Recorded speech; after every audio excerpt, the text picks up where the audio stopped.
Hey friends, a lot of users have been asking where do I look for my Windows 11 update history and how do I manage it. So right click on the start button and select settings from the menu. Go to the Windows update tab on the list on the left hand side. In the right pane select update history. It shows all the update history here. Well, not all of these, but you can see quite a lot of them. You can see other updates, and if you want to see more of them then click on uninstall updates, then you'll see a few more.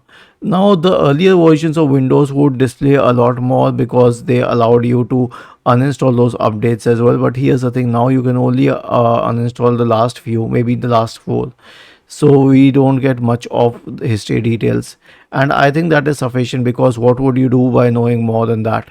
I mean, you cannot uninstall them, and the last four would be very clear about the latest updates which are installed on your system. Was this helpful? If yes, then please subscribe to the channel, and if not, then let us know in the comment section of the video on how we could help you further.